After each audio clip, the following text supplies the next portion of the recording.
मुलांनो, आज आपण हे जे दिसतंय पहिलं चित्र, त्याच्यामध्ये काय बघितलं तुम्ही? तर इथं जे दिसतंय ते आहे talk, talk, tong, tong, all day long. यमक जुळून या पाठाचं नाव इथे दिलेलं आहे. हे टॉक टॉक जे आहे, कुठली तर वस्तू कशावर आपटल्याचा आवाज आहे. टॉंग टॉंगसुद्धा तसंच आहे. म्हणजे काहीतरी वाजतंय आणि त्याच्या आवाजाचं इथं या शब्दात लेखन करून तुम्हाला ते भाव दाखवण्याचा प्रयत्न लेखकाने केलेला आहे. तर आता जास्त काही खोलात न जाता आपण परत पाठाकडे जाऊया. या चित्राचं, या पुस्तकात तुम्हाला दिसते चित्र बघा अगोदर. त्या माणसाने कानावर हात ठेवलेत. त्याच्या घराच्या बाजूला 2 घरं आहेत. हे एक घर आहे आणि हे एक घर आहे. आणि हा व्यक्ती कानावर हात ठेवतोय. कानावर हात ठेवणे म्हणजे हे स्वतःचं घर आहे त्याच्या. हे कानावर हात का ठेवतोय? काहीतरी कारण आहे. मग आता या पाठामध्ये काय दिले? एकदा परत आपण काय करायचं, पहिल्या ओळीपासून लक्ष द्यायचं की बुवा एक स्टोरी कसली आहे, ही गोष्ट काय सांगितली आहे, या गोष्टीतून आपल्याला काय घ्यायचे. Long long ago. आता हा जो शब्द आहे, खूप खूप पूर्वी, लॉंग लॉंग ॲगो, काळदर्शक शब्द. Long long ago, in the far way land of Korea. म्हणजे आता कोरियाच्या एका भागामध्ये काहीतरी घडतंय, तिथली घटना आपल्यासमोर आली. There was a minister. तेथे एक मंत्री होता. तेथे एक मंत्री होता. आता हा जो शब्द आहे मिनिस्टर, आपल्याला माहिती असावं. मिनिस्टर म्हणजे काय? मंत्री. व्यावसायिकाच्या नावापैकी हा एक व्यवसाय आहे, ते मंत्री. On the right of his house. त्याच्या करेक्ट उजव्या हाताला, म्हणजे घराच्या उजव्या बाजूला, देर लिव्ड ब्लॅकस्मिथ. इथं आणखीन एक व्यावसायिक आला. तो व्यावसायिक ब्लॅकस्मिथ म्हणजे काय? लोहार. ब्लॅकस्मिथ म्हणजे लोहार. आता इथं मी काय केलेलं आहे, तुमच्या माहितीस्तव हे जे वेगळ्या रंगात दिलेलं आहे, हे आहेत प्रिपोजिशन. हे ऑफ आहे, इन आहे. आपण आता 5वीच्या वर्गात आलो म्हणजे आपलं हे प्रिपोजिशन माहिती पाहिजे. आपण इंग्रजीमध्येच डायरेक्ट प्रिपोजिशन म्हटलं तर ते समजणार नाही. शब्दयोगी अव्यय म्हणायचं आपण त्याला. शब्दाच्या 8 जाती कशा काम करतात ते आपल्याला माहिती पाहिजे. वाक्य वाचताना त्या शब्दाचा अर्थ आणि पुढल्या वाक्याचा अर्थ या दोन्हीचा मेळ घातल्यानंतर या वाक्यामुळे काय होतं, या वाक्यामध्ये काय होतं या शब्दामुळे, तर थोडं तपासायचं की याची भूमिका काय. जसं आपण जेवण करताना जर मीठ नाही टाकलं तर काय होतं आणि मीठ टाकलं तर काय होतं. हे सगळं तिथं दिशा दाखवण्यासाठीचं काम. जसं आपल्याला कळतं बा, मीठ टाकलं की भाजी चांगली चवदार होते, नाही टाकली तर बेचव होते, म्हणजे त्या खाण्याला दिशा सापडत नाही. हे असल्यानंतर काय होतं वगैरे वगैरे. तसंच इथं घ्यायचं आपण. हे हे आहेत प्रिपोजिशन. आणि पिवळ्या रंगामध्ये मी जे काही गोल केलेलं आहे ते आहेत नियमित मूळ क्रियापद. हे काही सांगण्याची गरज नाही, परंतु तुम्हाला माहिती राहावं की क्रियापदामध्ये 2 प्रकारचे क्रियापद असतात. तसे तर मूळ म्हणजे 2 हेल्पिंग व्हर्ब आणि मेन व्हर्ब असतात. परंतु मेन व्हर्बमध्ये सुद्धा 2 प्रकार, की जे ईडी लागून भूतकाळी रूप होतात त्याला नियमित म्हणतात. जसं इथं आहे लिव्ह आहे, हे लिव्ह आहे, लिव्ड केलं इथं. आणि दुसरं जे क्रियापद असतं ते असतं अनियमित, ज्याच्यामध्ये तिथं काहीच नियम नाही. भूतकाळी करताना किंवा पास्ट पार्टिसिपल करत असताना कसलाच नियम नाही. काहीही आता CUT कट हे पहिलं रूप, त्याचं भूतकाळी रूपसुद्धा CUT कट होतं. तर पास्ट पार्टिसिपल म्हणजे भूतकाल धातू साधित रूपसुद्धा CUT कट होतं. परंतु मी जर साधारणपणे आता इथे एक आहे बघा, आता खरं तर ही डावी बाजू आहे, या स्पेलिंगचा अर्थ डावी बाजू होतो. परंतु हे सुद्धा जर क्रियापद म्हणून वापरलं तर ते लिव LEAVE याचं भूतकाळी रूप असलेल्याचं स्पेलिंग हेच होतं. इथं हे भूतकाळी रूप झालेलं नाही, ही कुठली तरी बाजू सांगितली, ऑन द लेफ्ट डावी बाजू. मला फक्त वेगळं समजावून सांगायचे की नियमित आणि अनियमित क्रियापदं कशी असतात सांगायचे. आणि हे नियमित अनियमित क्रियापदं जर तुम्हाला पाहिजे असतील तर याच व्हिडिओच्या खाली मी तुम्हाला लिंक देतो. ते सगळेच्या सगळे इंग्रजीमधील अनियमित मूळ क्रियापदं आहेत. वर्तमानकाळी, भूतकाळी, पास्ट पार्टिसिपल, त्याचा उच्चार, त्याचा अर्थासहित दिलेला आहे. तो तुम्ही पाहायचा आणि समजून घ्यायचा. त्याच्यानंतर आता पुढं आपण वाक्यात जाताना कार्पेंटर हा एक व्यावसायिक आहे, ह्याचंही आपल्याला नाव माहिती पाहिजे. सुतार म्हणतो आपण त्याला. म्हणजे उजव्या बाजूला एक जण आणि डाव्या बाजूला एक जण त्या मंत्र्याच्या घराच्या बाजूला राहत होतं. The blacksmith and the carpenter began their work early. आत्ताच 1 मिनिटापूर्वी तुम्हाला सांगितलं होतं की हे लाल अक्षरात दाखवले. काय आहे हे आहे बिगॅन. बिगॅन म्हणजे काय, सुरू केले. याचं मूळ रूप काय असतं, पहिलं रूप काय आहे, बिगिन, BEGIN. त्याचं स्पेलिंग बघा, BEGIN. त्याचं भूतकाळ रूप करताना BEGAN केलं आहे. परंतु LIVE हे मूळ रूप आणि त्याचं भूतकाळ रूप करताना काही दाखवतो मी, ईडी लावले इथं. म्हणजे भूतकाळी रूप करणं हे नियमित मूळ क्रियापदाचं खूप सोपं असतं. परंतु अनियमितचं मात्र त्याचं स्पेशल म्हणजे व्यवस्थित जे दिलं आहे ते स्पेलिंग आपल्याला लक्षात असावं लागतं.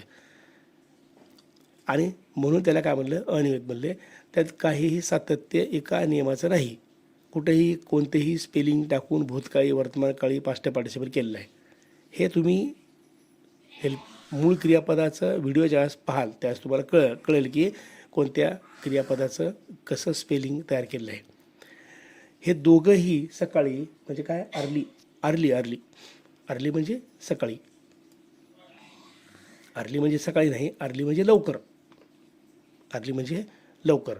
इन द मॉर्निंग, आता इथं आपण सकाळी म्हणू शकतो. सकाळी लवकर ते त्यांचं काम सुरू करायचे, त्यांचं काम लवकर सुरू करायचे. आता आपल्याला एक समजून घ्यायचे की इथं इन द मॉर्निंग आणि मग आता काम सुरू केलं, सुताराचं काम किंवा लोहाराचं काम सुरू करताना आवाज काय येतो, टाँग टाँग येतो. वाजणार, लोखंड वाजणार, हातोडा कशाला ते आपटला जाणार, हे सगळंच. आता द ब्लॅकस्मिथ, टाँग टाँग, ब्लॅकस्मिथ बीट. आत्ताच तुम्हाला सांगितलं होतं की हे अनियमित मूळ क्रियापद आहे. बघा आता पुढं, beat the iron with his big hammer. प्रत्येक वस्तूची नावंसुद्धा आपण त्याच्या हत्याराची इथे लक्षात घ्यायची. त्या सोनाराचं आणि या लोहाराची हत्यारं त्याचे नावं काय आहेत हे बघा. आता बीट, मारायचा. बीट हे काय आहे, अनियमित मूळ क्रियापद आहे. बीट म्हणजे मारणे. आता इथं पुन्हा आणखीन इथं काय आले बघा, हे आले प्रिपोजिशन.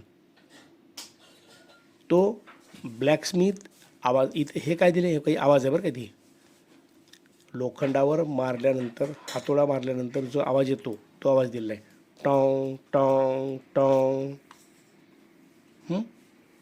तुमच्यासमोर ते चित्र उभा केले, तुमचे ते. आता हे सांगत असताना तुमच्यासमोर दिसलं पाहिजे की तिकडं लोहार काय करतोय, लोखंडाला बडवतोय, त्याचा आवाज येतोय, हे तुमच्यासमोर दिसलं पाहिजे. आणि कशाने मारतोय तो, विथ हीज, त्याच्या, बिग मोठ्या, हॅमर हातोडा.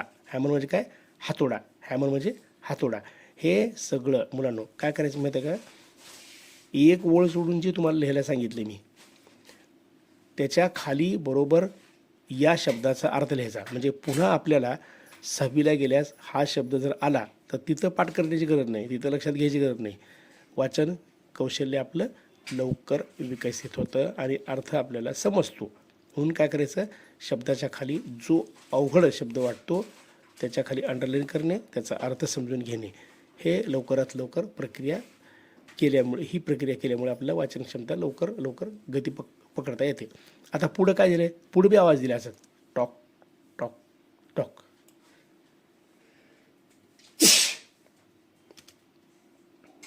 Carpenter worked his small hammer.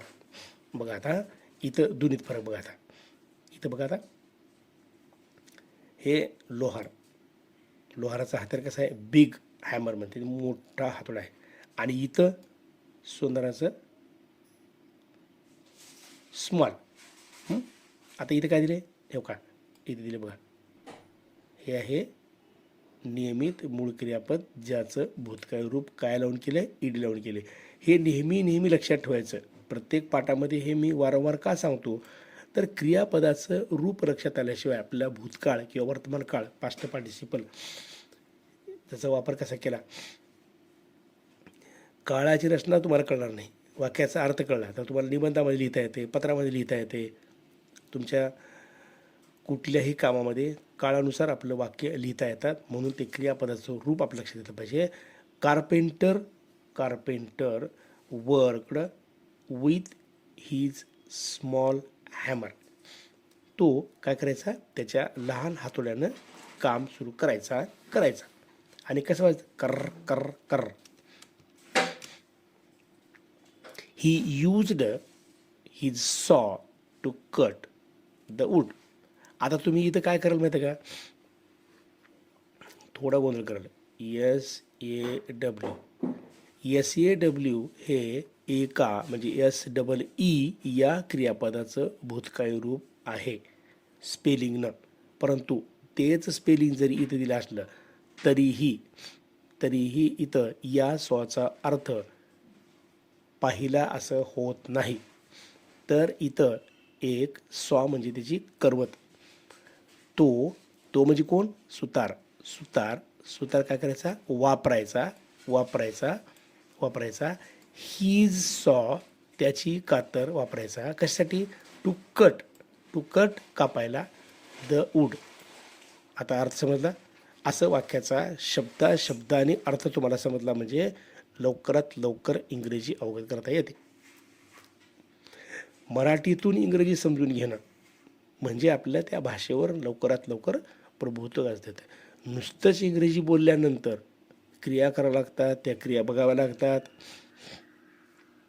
त्या वापराव्या लागतात, संवाद करावा लागतो, थोडं कठीण जातं. परंतु मराठीत अर्थ समजून घेतल्यानंतर आपल्याला इंग्रजीही लवकर अवगत करता येते. आपल्या इकडं इंग्रजीचं वातावरण नसल्यामुळे आपणाला याच पद्धतीनं जाऊन नंतर इंग्रजीचं वातावरण तयार करावं लागतं. पुन्हा एकदा पुढे गेल्यानंतर दे वर्कड. बघा इथं परत अजून एक क्रियापद आले, वर्कड. पहिल्या सुद्धा आलं होतं पण ह्याला काही विरंग दिलं नाही. दे. आता हे दे का झाले इथं, हे दे दोन झाले, दोघं जण आहेत ना. दोघं कोण आहेत, एक कोण तर सुतार आणि दुसरा लोहार. या दोघांच्या नावाच्या ऐवजी इथं काय वापरले, दे हे सर्वनाम वापरले त्या दोघांसाठी. म्हणजे अनेक गोष्टी करता असेल त्याच्याऐवजी जर सर्वनाम वापरायचं असेल तर दे वापरलं पाहिजे. दे वर्कड डे अँड, दिवसभर काम करायचे.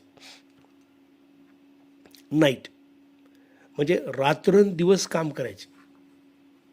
डे अँड नाईट, बरं का, हे दोन्हीचा अर्थ समजून घ्या. आता डे अँड नाईट, इथे डे दिले, हे डे समजावं, आणि हे नाईट, रात्रंदिवस काम करायचे. आता ते काम तसं असतं, रात्रंदिवस करावंच लागतं. And made. आता इथे मेड म्हणजे बनवायचे का, बनवला का, नाही. दे मेड, त्या दोघांच्या कामामुळं काय व्हायचं माहिती आहे का, काय व्हायचं, लॉट ऑफ, पुष्कळ पुष्कळ भरपूर काय व्हायचा, आवाज व्हायचा. नॉईज म्हणजे आवाज, गोंधळ वगैरे वगैरे. गोंधळ म्हणजे माणसाचा गोंधळ नाही, आवाजाचा गोंधळ. खटखट खटखट ठक ठक ठक ठक ठक ठक ठक ठक हे असं. ऑल दॅट नॉईज, तो सर्व आवाज, कर्कश आवाज काय करायचा, डिस्टर्बड. हे डिस्टर्बड इथं अजून काय आले, हे नियमित मूळ क्रियापद आले, त्याला ईडी लागले इथं. डिस्टर्बड द मिनिस्टर, त्या मिनिस्टरला म्हणजे त्या मंत्र्याला काय व्हायचा, त्या आवाजाचा त्रास व्हायचा. स्पष्ट. मिनिस्टर म्हणजे मंत्री. आता काय म्हणते ना, आय इथं मस्ट आलं बघा. हे मस्ट म्हणजे काय आहे तर पाहिजे. मस्ट हे हेल्पिंग वर्ब आहे. मस्ट म्हणजे पाहिजे, शूड म्हणजे पाहिजे, आणि ऑट टू म्हणजे पाहिजे. ऑट म्हणजे पाहिजे, OUGHT. परंतु प्रत्येक या पाहिजेचा अर्थ हा वेगवेगळ्या ठिकाणी वेगवेगळ्या वेळा वापरला जातो. शूड म्हणजे एखादा सल्ला दिला. कसा सल्ला दिला, असं केलं पाहिजे, तसं केलं पाहिजे. केलं काय आणि नाही केलं काय काही फरक पडत नसतो, पण करावं लागतं, पण कंपल्शन नसतं. मस्ट म्हणजे करावंच लागतं, काहीतरी परिणाम होतील म्हणून ती गोष्ट करावी लागते. आता याची उदाहरण देत बसत नाही मी, परंतु दुसरं OUGHT इथं नो पर्याय, इथं पर्याय नसतो, ते काम करावंच लागतं. त्या ठिकाणी ते OUGHT हे हेल्पिंग वर्ब वापरायचं. आता मी एक छोटं उदाहरण सांगतो इथं, त्या दोन्ही सांगत नाही, पण याच सांगतो म्हणजे तुम्हाला समजेल की OUGHT ऑट to serve of your motherland. तुमच्या आईवडिलाची किंवा आईची किंवा मातृभूमीची सेवा तुम्हाला करावीच लागते. तिथं काहीही आपण ऑप्शन ठेवायचं नाही, तिथं वापरलं जातं. आता इथं हे तुम्हाला सांगतो मी, सांगण्याचा उद्देश असा की हे हेल्पिंग वर्ब आणि हे सुद्धा हेल्पिंग वर्ब असतं, परंतु इथं मात्र हे डू मूळ क्रियापद झालेलं आहे. इथं डूचा अर्थ करणे होतो. I must do something about this. मला याबाबतीत काहीतरी करावं लागतं. समथिंग अबाउट दिस, ह्या बाबतीत. आणि पुन्हा मग आता याकडे तुम्ही लक्ष द्या की बाबा तो बोलतोय मनातल्या मनात, आणि इथं त्यानं बोललेलं वाक्य, त्यानं बोलतोय हे वाक्य आपल्याला कळायला पाहिजे. तो काहीतरी बोलतोय, साधारण वाक्य तो बोलतोय, कोणीतरी वाक्य बोलतोय, शब्द बोलतोय, हे समजण्यासाठी काय केलेलं आहे इथं, या चिन्हाने ते दाखवले. ही थॉट, त्याने विचार केला. ही थॉट बघा, आता थॉट, थिंक, थॉट हे भूतकाळी रूप. थिंकचं THINK, त्याला वाटलं, त्याने विचार केला, असं त्याला वाटलं. वन डे म्हणजे मी काहीतरी यांच्या बाबतीत केलं पाहिजे त्याचं असं वाटलं त्याला, कारण हे आवाज मला त्रास देतोय खूप. वन डे, एके दिवशी, द मिनिस्टर कॉल्ड. परत एकदा मी सांगतो तुम्हाला, हे नियमित मूळ क्रियापद आहे. इथं बघा आता ईड लागले. द ब्लॅकस्मिथ, त्याने काय केलं, त्या लोहाराला बोलून घेतलं. कॉल्ड बोलावलं, हाक मारली. I order you to shift your house somewhere else. आता बघा, मंत्री किंवा राजा किंवा कुठला तरी अधिकारीच आदेश देऊ शकतो, आणि त्याला बोलून घेतलं आणि तो आदेश देतोय. आदेश, आता आय कोणासाठी आहे, आय हे मिनिस्टरसाठी आहे. ह्या मिनिस्टरसाठी, हे काय, हे मिनिस्टर तो सुताराचा शेजारी आहे. ऑर्डर आदेश देतो कुणाला, तुला, यू तुला किंवा तुम्हाला. टू शिफ्ट हलवण्यासाठी, टू शिफ्ट हलवणे, शिफ्ट म्हणजे हलवणे. काय हलवणे, युअर हाऊस, तुझं घर हलवण्याची तुला मी आज्ञा देतो. पुन्हा समवेअर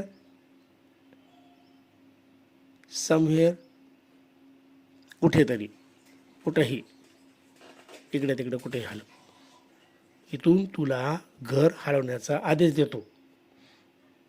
हे शब्द कोणाचे आहेत, हे शब्द आहेत त्या मिनिस्टरचे. कोणाला? ब्लॅकस्मिथला. Then he called the carpenter. त्यानंतर काय केलं? तसंच कोणाला बोलवलं? या कार्पेंटरला बोलवलं आणि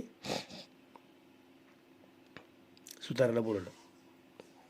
अँड घेव हिम, घेव GAVE, घेव दिला, दिली, दिले, भूतकाळ रूप. कोणाचं? GIVE, हे गिवचं भूतकाळ रूप. गिव हिम. आता हे बघा, ही कोणासाठी आले बघा? हे आले मिनिस्टरसाठी. मिनिस्टरच्या ऐवजी सर्वनाम काय वापरलं? ही वापरले. ही कॉल्ड द कार्पेंटर, त्याने सुताराला बोललं. अँड गेव हिम. आता हे हिम जे आले ते कोणासाठी आले? ते सुतारासाठी आले, हे कार्पेंटरसाठी आले. सर्वनामाचा वापर कोणत्या कर्त्यासाठी वापरला गेला आहे त्या गोष्टीमध्ये, हेही लक्षात ठेवायचं. म्हणजे तुम्हाला ज्यावेळेस गोष्ट लिहायची असते, तुम्हाला ज्यावेळेस पत्र लिहायचं असते, तुम्हाला ज्यावेळेस इंग्रजीचं कुठलं लिखाण करायचं असते ना, त्यावेळेस या शब्दाचा वापर कशा पद्धतीने केला आहे, नाम सर्वनाम याचा वापर कसा केला आहे तेही लक्षात ठेवा. आता दुसरं तिसरं तर काही नसतं. शब्दाच्या 8 जातीमधले शब्द वेगवेगळ्या ठिकाणी लिहिणे म्हणजे भाषा असते, आणि ती बी व्यवस्थित लिहिणे. त्याला कसं रूप आलं पाहिजे, चांगलं रूप समजण्यासारखं. Same order. तीच आज्ञा त्याने काय केली? त्या सुताराला दिली. काही ते सेम म्हणले. आफ्टर फ्यू डेज, काही दिवसानंतर. फ्यू म्हणजे थोड्या दिवसानंतर. The blacksmith went to the blacksmith went to the, तो ब्लॅकस्मिथ गेला. कुठे गेला? मिनिस्टर. मिनिस्टरकडे गेला, आणि मिनिस्टरकडे गेल्यानंतर बोलतोय तो. आता कोण बोलतोय? ब्लॅकस्मिथ बोलतोय. तो बोलतोय हे दाखवण्यासाठी काय केलं आहे? हे संपूर्ण वाक्य तुम्हाला कॉमामध्ये दाखवलेलं आहे, ते बघा तुम्ही. आता हो का,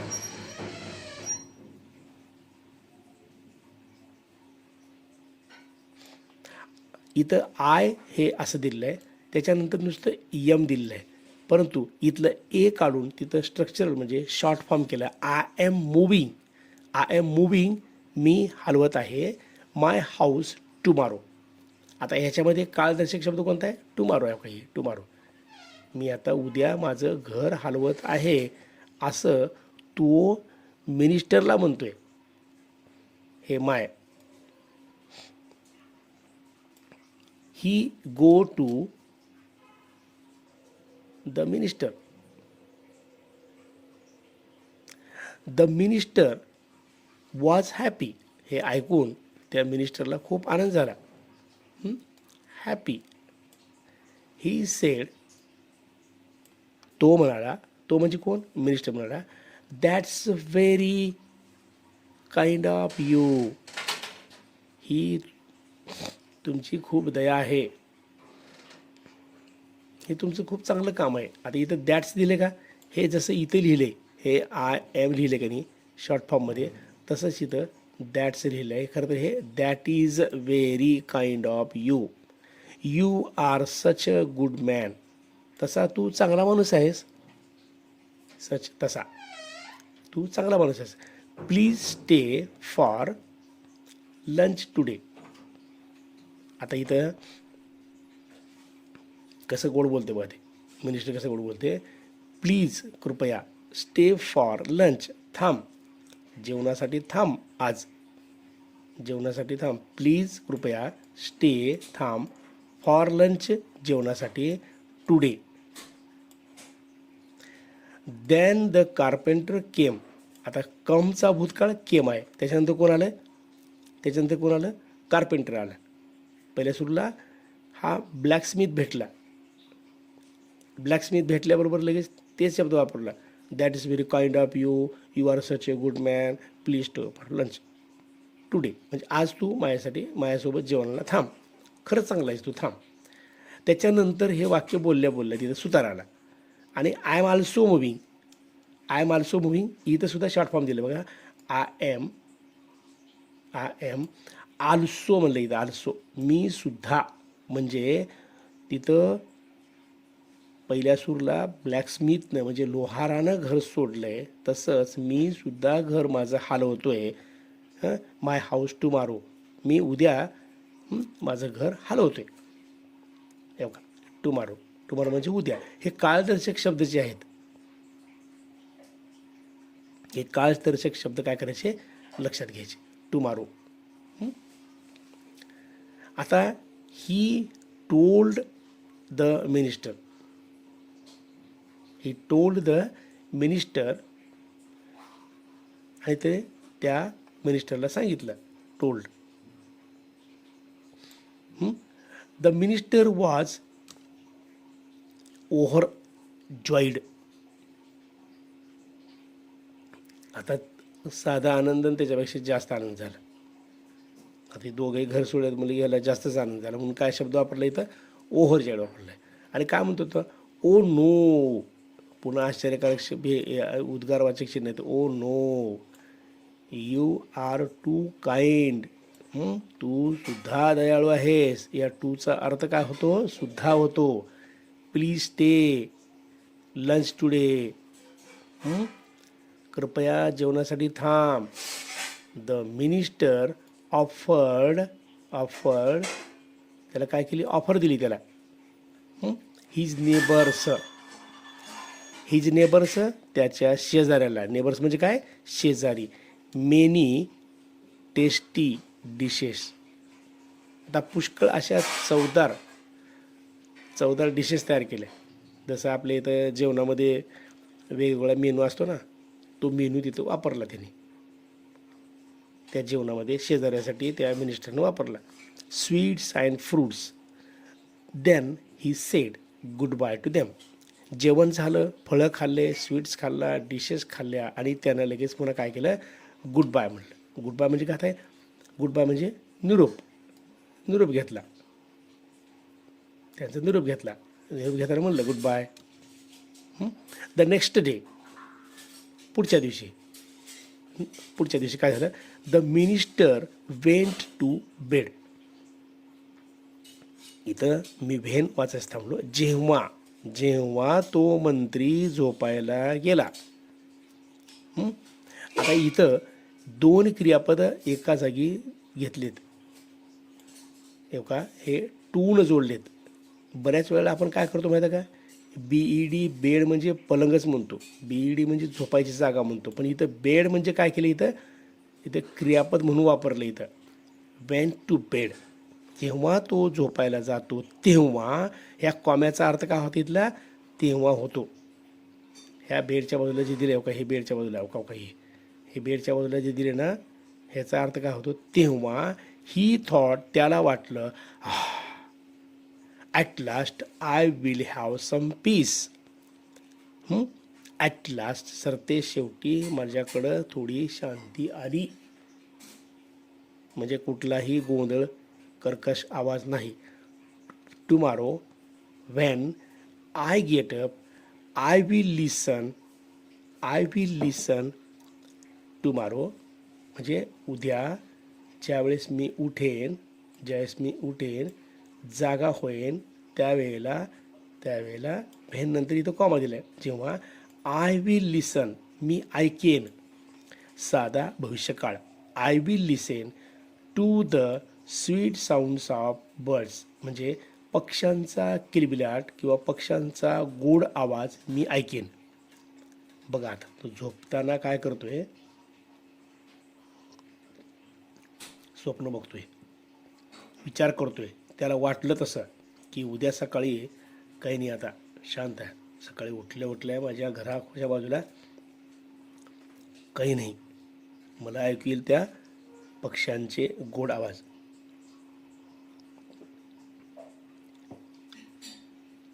ह्या सगळ्या गोष्टी आणि ह्या क्रियेला तुम्ही ध्यान द्यायचं जरा. How nice it will be. हे वाक्य बोलत असताना हे उद्गारवाचक वाक्य आहे, त्यामध्ये हे चिन्ह वापरलेलं आहे, हेही लक्षात घ्या. हे उद्गारवाचक. आश्चर्य वाटतेलं ते. किती भारी आहे ते उद्याचं आपल्या भाषेमध्ये. आपण कपडे घालू, मग फिरू, मग कसलं भारी वाटतं. हे आपण जे बोलतो की खेड्यामध्ये, तेच इथं होते. ते फक्त वेगळ्या शब्दात वापरलं आहे. बट द नेक्स्ट मॉर्निंग, परंतु, आता इथं परंतु दिले, परंतु दुसऱ्या दिवशी सकाळी मात्र वेगळा चमत्कार असतो. द मिनिस्टर, मिनिस्टर करता आहे द मिनिस्टर वोक अप. मुलांनो परत एकदा लक्षात घ्या, इथं वेक आहे, वेक WAKE, वेकचा भूतकाळ वोक केलं आहे WOKE, म्हणजे हे अनियमित मूळ क्रियापद आहे. With the sound, the tong tong talk talk. पण दुसऱ्या दिवशी होतं काय माहिती आहे का, त्या साऊंडनं त्याला जाग येते, त्या आवाजानं जाग येते. कोणत्या? टॉंग टॉंग टॉक टॉक आवाजाने येते. ज्या आवाजाला तो चिडला होता, जो आवाज त्याला नको होता, त्याच आवाजानं दुसऱ्या दिवशी हा मिनिस्टर उठतो, जागा होतो. टॉक टॉक अगेन, पुन्हा तेच. कोणता आवाज? त्या आवाजाला स्पेशल दाखवलं मी इथं बघा. आता एक तर दाखवलं की tong tong tong talk talk talk, आणि हा आवाज मात्र कसा आहे? करकर करकर. कशाचा करकर? ते लाकूड कुठं चिरलेलं आहे. आणि पुन्हा शब्द वापरला इथं again. Again. He got annoyed. आता या शब्दाला मात्र काय करायचं तुम्ही, एक गोष्ट लक्षात घ्या, ही गॉट अनॉइड, तू रागावला, चिडला, खूप चिडला. ही कॉल्ड हिज सर्वंट्स, त्याने त्याच्या नौकराला बोलवलं. सर्वंट्स म्हणजे काय? नौकर. बघा इथं हा करता, हे क्रियापद, आणि हे सगळंच्या सगळं कर्म आहे. म्हणजे सब्जेक्ट, व्हर्ब अँड ऑब्जेक्ट हे दोन्ही बरं का, दोन्ही म्हणून आहे. ऑब्जेक्ट हे एकापेक्षा जास्ती असू शकतं. आणि पुन्हा आता इथं वाक्यात लक्ष द्या, हे वाक्य बोलताना कसं बोललं गेलं. सुरुवातीलाच इथे क्रियापद आले, गो अँड सी.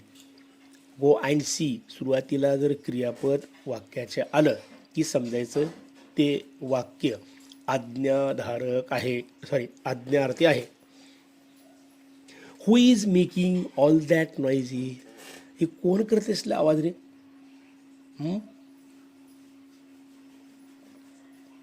कळाली ना, त्याच्यामुळे उद्गाराचे दिले. After some time the servants came back. काही वेळानंतर ते सर्वंट्स वापस आले, परत आले. कुठं परत आले? त्या मिनिस्टरकडं परत आले. मिनिस्टर काय सांगितलं? कोण आहे ते गोंधळ करायला ती? They had some news. त्यांच्याकडं काही बातम्या होत्या. ही बातमी होती. कोणती बातमी होती आणि कोणासाठी होती ती बातमी? ती बातमी, ती न्यूज होती फॉर, करिता, साठी, मिनिस्टरसाठी. The carpenter and the blacksmith, ही दोघं बरं का, हे दोन्हीच्या दोन्ही, कार्पेंटर अँड ब्लॅकस्मिथ. इथं मी त्या व्यावसायिकाची नावं इंग्लिशमध्येच म्हणतोय, परंतु तुम्हाला समजावून परत सुतार आणि तो लोहार. Had moved their houses. त्या दोघांची घरं हलवलेत.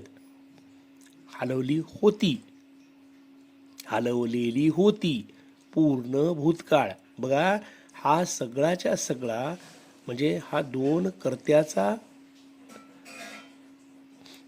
दोन नावं असलेला एक कर्ता.